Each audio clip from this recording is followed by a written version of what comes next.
નમસ્તે મિત્રો, સૌથી પહેલાં તો સૌને જન્માષ્ટમીની શુભકામનાઓ। આજે આપણે આ વિડીયોમાં જન્માષ્ટમી વિશેના જીકે પ્રશ્નો વિશે ચર્ચા કરીશું। 1 નંબર, હિન્દુ પૌરાણિક કથાઓ અનુસાર ભગવાન કૃષ્ણની વાસ્તવિક માતા કોણ હતી? Option A Yashoda, option B Devaki, option C Rukmini કે ઓપ્શન ડી સત્યભામા। શું છે આનો સાચો જવાબ? કોમેન્ટ કરી જણાવો। તો ચાલો શું છે આનો સાચો જવાબ તે જાણીએ। આનો સાચો જવાબ છે ઓપ્શન બી દેવકી। દેવકી એ કૃષ્ણ ભગવાનની માતા છે। 2 નંબર, કૃષ્ણની કઈ પત્નીને દેવી લક્ષ્મીનો અવતાર માનવામાં આવતી હતી? Option A Rukmini, option B Radha, option C Jambavati, option D Bhadra. શું છે સાચો જવાબ? કોમેન્ટ કરી જણાવો। તો ચાલો જાણીએ આનો સાચો જવાબ શું છે। આનો સાચો જવાબ ઓપ્શન એ રૂકમણી છે। રૂકમણી એ દેવી લક્ષ્મીનો અવતાર છે। 3 નંબર, નીચેનામાંથી કઈ ભગવાન કૃષ્ણની પત્ની ન હતી? Option A Radha, option B Rukmini, option C Satyabhama કે ઓપ્શન ડી જાંબવતી। શું છે આનો સાચો જવાબ? કોમેન્ટ કરી જણાવો। આનો સાચો જવાબ ચાલો જાણીએ। આનો સાચો જવાબ છે ઓપ્શન એ રાધા। રાધા એ કૃષ્ણ ભગવાનની પ્રેમિકા હતી, જે આખા જગતમાં પ્રખ્યાત છે। રાધે કૃષ્ણ નામથી ઓળખાય છે। પહેલાં રાધાનું નામ લેવામાં આવે છે, પછી કૃષ્ણ ભગવાનનું નામ લેવામાં આવે છે। 4 નંબર, રાક્ષસ રાજા કંસ ભગવાન કૃષ્ણ સાથે કેવી રીતે સંબંધિત હતા? તેમનો શું સંબંધ હતો?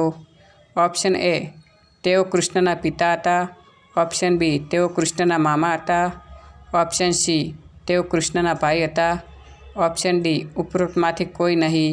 શું છે આનો સાચો જવાબ? કોમેન્ટ કરી જણાવો। તો ચાલો જાણીએ આનો સાચો જવાબ। આનો સાચો જવાબ છે ઓપ્શન બી તેઓ કૃષ્ણના મામા હતા। રાજા કંસ ભગવાન કૃષ્ણના મામા હતા। 5 નંબર, મહાભારતમાં કૃષ્ણ કોના પક્ષે લડ્યા હતા? Option A Kaurava, option B Pandava, option C તે લડ્યો ન હતો કે તે લડ્યા ન હતા, ઓપ્શન ડી તે સ્વતંત્ર રીતે લડ્યા હતા। આનો સાચો જવાબ શું છે? કોમેન્ટ કરી જણાવો। ચાલો જાણીએ આનો સાચો જવાબ। આનો સાચો જવાબ છે ઓપ્શન સી તેઓ લડ્યા ન હતા। આમ તો તેઓ પાંડવોના પક્ષમાં હતા કૃષ્ણ ભગવાન, અને અર્જુનના રથના સારથી બન્યા હતા। 6 નંબર, મહાભારત જોનાર એકમાત્ર વ્યક્તિ કોણ હતા? Option A Vidura, option B Yashoda, option C Sanjay, option D Gandhari. શું છે સાચો જવાબ? તો ચાલો જાણીએ સાચો જવાબ। આનો સાચો જવાબ છે સંજય, ઓપ્શન સી। 7 નંબર, ભગવાન કૃષ્ણના રાજ્યને શું કહેવામાં આવે છે? Option A Vrindavan, option B Mathura, option C Dwarka, option D Hastinapur. શું છે આનો સાચો જવાબ? ચાલો જાણીએ સાચો જવાબ શું છે। ઓપ્શન સી દ્વારકા સાચો જવાબ છે। એટલે જ કહેવાય છે, દ્વારકાનો નાથ મારો રાજા રણછોડ છે, એને મને માયા લગાડી રે, દ્વારકાધીશ દ્વારકેશ, દ્વારકાનો નાથ। 8 નંબર, કૃષ્ણની પત્ની કાલિંદીને કોનો અવતાર કહેવામાં આવે છે? Option A Ganga, option B Yamuna, option C Saraswati કે ઓપ્શન ડી કૃષ્ણ।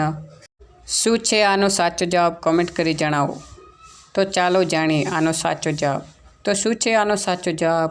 આનો સાચો જવાબ છે ઓપ્શન બી યમુના। યમુનાને કાલિંદી તરીકે ઓળખવામાં આવે છે। 9 નંબર, કૃષ્ણના બાળપણના મિત્ર ગરીબ બ્રાહ્મણ કોણ હતા? Option A Yudhishthir, option B Balram, option C Sudama, option D Nand. સાચો જવાબ કોમેન્ટ કરો।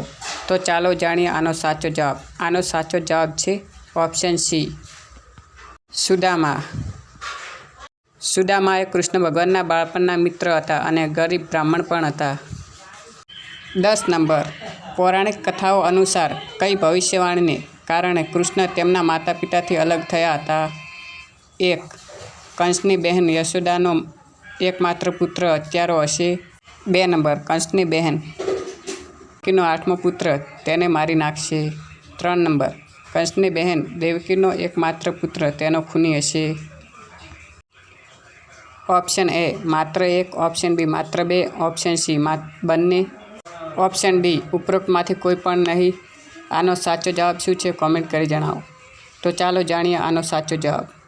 આનો સાચો જવાબ છે ઓપ્શન બી. કંસની બહેન દેવકીનો 8મો પુત્ર તેને મારી નાખશે. એ રાઈટ આન્સર છે. તો આવા જ જાણકારીસભર વિડીયો જોવા માટે મારી ચેનલને સબસ્ક્રાઈબ કરો અને વિડીયોને લાઇક શેર કરવાનું ભૂલતા નહીં. હેપ્પી જન્માષ્ટમી. જય Shri Krishna. Thank you for watching video.